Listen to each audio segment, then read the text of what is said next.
YouTube, hello. This is not a review where we're going to talk about a game. That game is 64 this time around. It is a clicker simulation strategy game. I feel like the game has a lot of automation in the later stages. It was released on March 4th of 2024, which was the 64th day of the year. I think that was a sweet decision by the dev team. The developer is Oleg Danilov, and the game is published by PlaySource. At the time of writing for this video, I had 6.6 hours in the game, a little bit more than 6.4, which would have been perfect, but I was close. The game right now is available for $5.99 in the US. We're going to talk about the interaction that you have with the game, a little bit about the menu and the settings, the UI, and how things look that way. We're going to talk about the actual gameplay of the game, what you actually do inside, how it changes from the beginning to the end, and then general comments on the appearance of the game and the sound of the game. Note on that right now, as you can hear, there is no game sound. I would have it on if it was available. But in the menu, there is no sound. We'll get more on that later. So let's get right into it.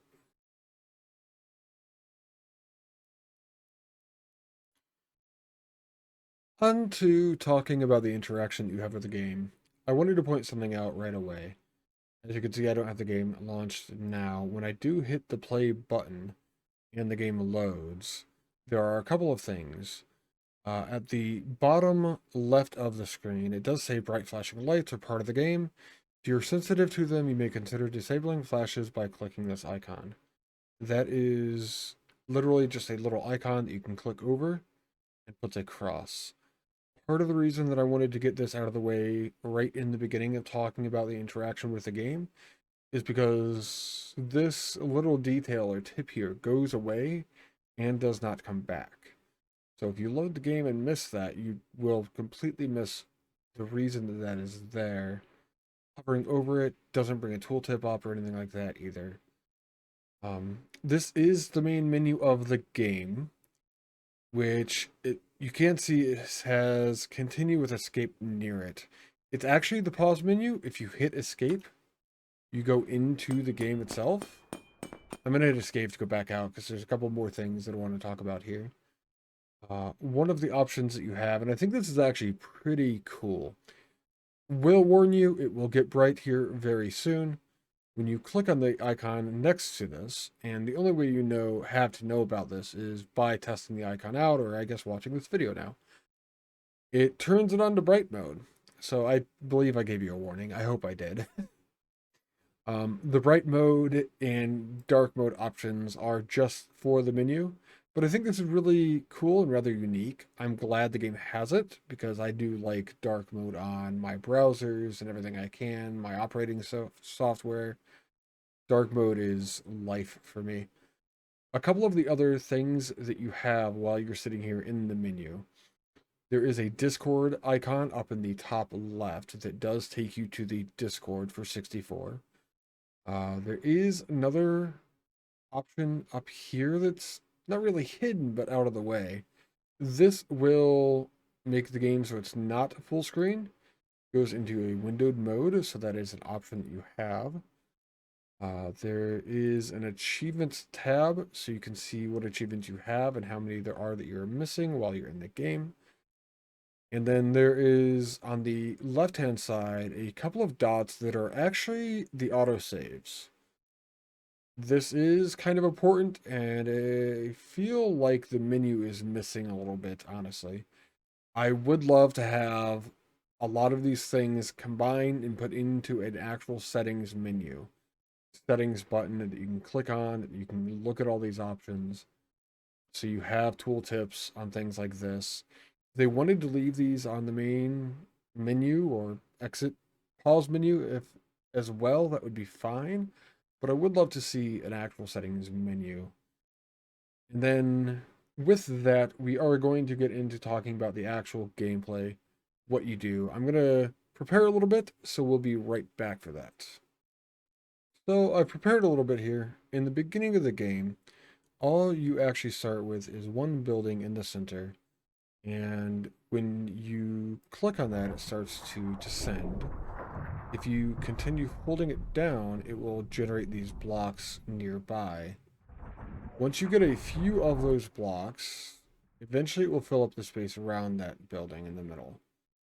You click through those blocks and it makes a sound.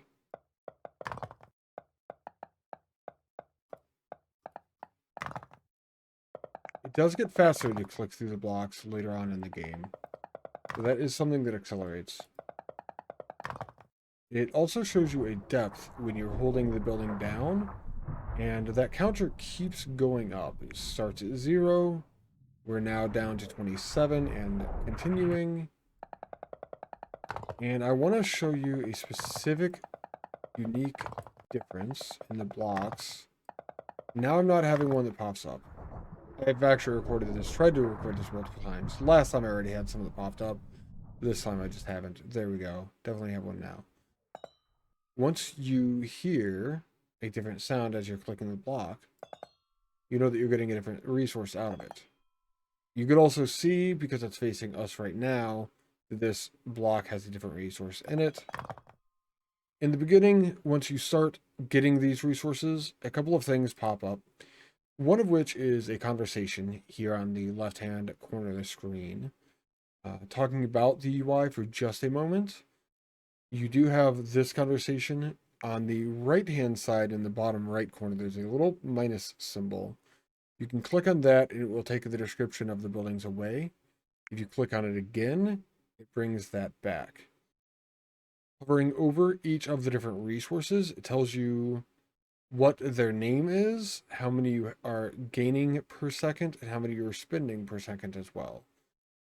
That is something that deals with the buildings for a little bit further into the game. So you click on this, it goes down, it produces things, you start to have this conversation. You don't have to pay attention to it, but I do think the conversation is pretty cool. And you get the resources, more buildings unlock on the right-hand side here. A couple of the buildings that you get in the beginning are things like a reverse valve that you see as you put it down actually links up with the extractor that you have in the middle. And it does require one of the charonite to charge as well. So you put one charonite in there. I'm going to click this to get a clearer view. As you click this to bring up resources now, it goes down. What this reverse valve does, it makes it so this will not go back up after you get the resources. I'm going to click away a few more of these. Clicking becomes very fast further in the game. Another option you get then is a channel cooler. You could see this also affects a building within radius around the channel cooler. You put that down and it tells you what it does. It makes it so that it extracts the cubes twice as fast. So now you can see they're coming up very quickly. There are other buildings you get, like the destabilizer as well. Instead of affecting the extractor in the middle or the buildings that go around the extractor, the destabilizer actually affects the cubes that come up instead. So if we put one down over here, we could see that it takes one of the second resource, the Elmarine, to charge this when you hover over it.